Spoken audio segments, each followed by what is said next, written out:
जय श्री राम। प्रेमी भक्तों आप सदैव खुश रहें, स्वस्थ रहें, आनंद में रहें, ऐसी हमारे हृदय से प्रार्थना और आशीर्वाद है।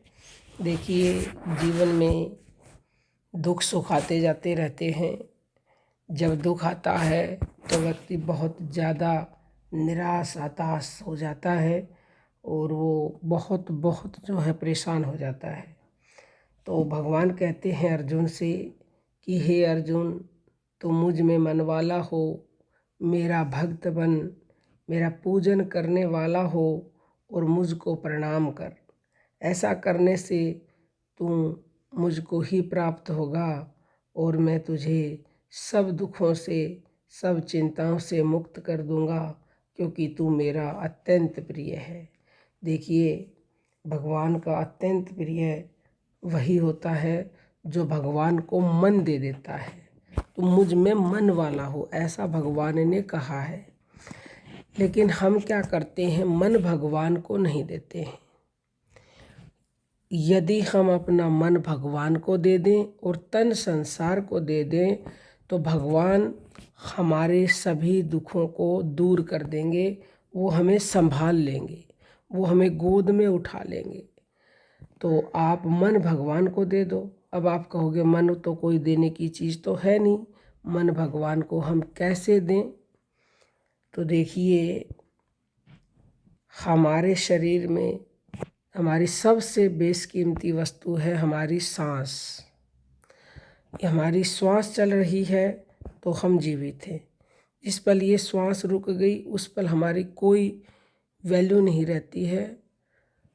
तो कहने का अभिप्राय है कि ये श्वास ही तो भगवान है, क्योंकि श्वास निकल गई तो भगवान चले गए। तो यदि हमने अपना मन अपनी श्वास को दे दिया तो समझ लो हमने अपना मन भगवान को दे दिया। यदि हम प्रतिदिन सारे काम करते हुए अपना मन अपनी श्वासों पर लगाए रखें, यानी कि अपना पूरा ध्यान अपनी श्वासों पर लगाए रखें, तो समझ लो हमने अपना मन भगवान को दे दिया है और हम भगवान के भक्त बन गए हैं। जो अभी हमने आपको दोहा पढ़ के सुनाया, ये गीता के अध्याय 18 का 65वां श्लोक है। इसमें भगवान कह रहे हैं कि तू मुझ में मन वाला हो और मेरा भक्त बन। तो हम भक्त बन जाएंगे भगवान के यदि हम हर रोज़ मन से श्वासों का ध्यान करते रहें तो, और मेरा पूजन करने वाला हो। तो पूजन भी तभी होगा जब हम मन से श्वास को देखेंगे। तो आप ऐसा प्रतिदिन करेंगे तो यकीन मानिएगा आपके सारे कष्ट दूर हो जाएंगे।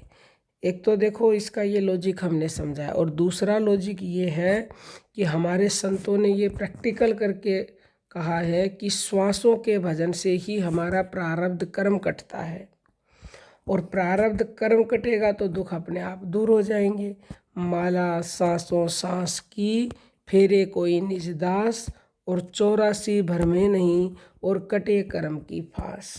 तो कर्मों की फांस जब आपकी कट जाएगी तो आपको सभी दुखों से छुटकारा मिल जाएगा और आपको 84 से भी छुटकारा मिल जाएगा। तो आप श्वासों का भजन कीजिए, भगवान की शरण हो जाइए। श्वासों का भजन करने से ही उसकी शरण होगे, और उसके बाद जो इन श्वासों में वो अति सूक्ष्म रूप से परमात्मा रमण कर रहा है, फिर आप उस परमात्मा को जान जाओगे। फिर एकमात्र सहारा आपका वही होगा। उस सहारे के बिना आप जिंदा ही नहीं हो। तो उस सहारे को जिस पल जिस क्षण आप अपना लोगे कि केवल तू ही मेरा एक है मालिक, तेरे सिवा मेरा कोई भी नहीं है, तो वो आपको बिल्कुल भी जो है परेशान नहीं होने देंगे। वो आपको हर विपत्ति से छुटकारा दिला देंगे। बस कमी हमारी तरफ से होती है, हम उस परमात्मा की शरण होते नहीं हैं, उसे अपनाते नहीं हैं, उसे मानते नहीं हैं। तभी हमारे जो दुख हैं वो हमें परेशान करते हैं। देखो, दुख तो आएगा क्योंकि हमने कर्म ऐसे किया है। अब कहते हैं ना कि बोया पेड़ बबूल का तो आम कहाँ से खाओगे। बबूल बोओगे यानी किकर बोओगे तो आपको सूल ही मिलेंगी, आम नहीं मिलेंगे ना। इसी तरह से हमने जो बुरे किए हैं उनका फल हमें भोगने को जरूर मिलेगा। लेकिन यदि भगवान के शरण में हैं, हम उसका आश्रय ले लिया है, तो हमारे वो दुख जो है बहुत शीघ्र कट जाएंगे। और जब दुख कटेंगे तो फिर जो हमेशा ही हमेशा सुख ही सुख हमारे जीवन में रहेगा। तुलसीदास जी कहते हैं, तुलसी भरोसे राम के निर्भय होके सो।